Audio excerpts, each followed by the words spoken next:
Good morning sa inyo mga boss, mga sir. Property presentation tayo sa video na to. Ano po? Lote, magandang location, very accessible, magandang community mga boss, mga sir. So ito po yung lote, 120 square meters. Of course, ang ating property finder, si Sir Eric, John Eric. Alright. Good morning ka sa mga fans. Good morning, sir, ma'am. Okay. So, sir, ilan na sukat nito? 120? 120 square meter po. Titled. Title po. Alright. So, bago natin na i-present sa inyo yung ibang details, ano, pasilip muna natin kay Chokokoy.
Okay mga boss, there you go. Nakita nyo naman maganda ang setting, maganda ang accessibility. Mga highlights po ng property, malapit sa mga tourist spots like Mitras Ranch, Baker's Hill, Balayong Park, Butterfly Garden, tapos a few kilometers from here, Crocodile Farm, right? Yes. By the way, we are in Santa Monica, Puerto Princesa City, Palawan pa rin, of course. Nababanggit ko lagi, muntik-muntikan, Zambales eh. Puerto Princesa City, Zambales. Anyway, mga boss, napakaganda ng location na po. Maganda rin ang presyo, 1.2 million, 120 square meters. Secure ang inyong investment ng titulo, mga boss. Solo title, isa lang pipirma? Yes po. Yes, isa lang ang pipirma, mga boss. So, ready to transfer siya, mga boss, mga sir. Okay? Maganda po nito, malapit ito sa munisipyo, malapit sa mga universities, ano po. Santa Monica is about 5 minutes drive to the Central Business District ng Puerto Princesa City. About less than 10 minutes drive, nasa airport na po kayo. International Airport. Booming ang Puerto Princesa, mga boss, mga sir. Hindi pa humihinto, di ba? Sa pag-boom at saka sa pag-influx ng mga turista. Hindi lang turista ang bumubuhay sa economy dito. Marami na rin po mga invested na mga malalaking pangalan dito.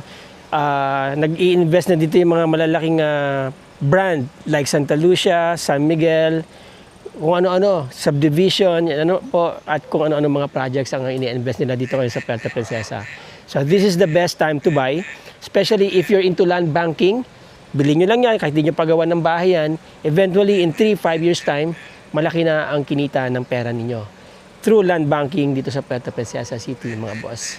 Ano yan?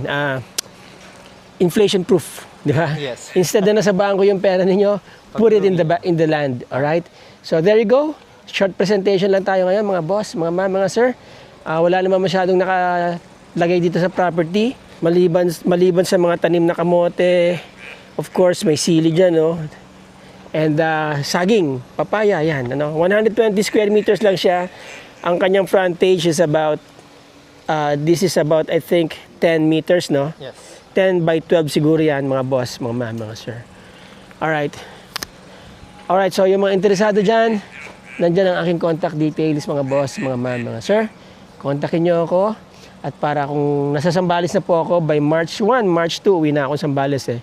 So bigyan mo na ako ng bigyan ng maraming properties, Yes, sir. di ba? Yan. Titripping kayo ni Sir John Eric dito sa lugar na to. Alright, Sir John. Paalam mo na sa ating mga viewers. Bye-bye. Okay, mga boss, mga ma'am, mga sir, maraming salamat sa inyong time. Maraming salamat sa inyong panonood. Let's be grateful every day. In the next video. Ciao.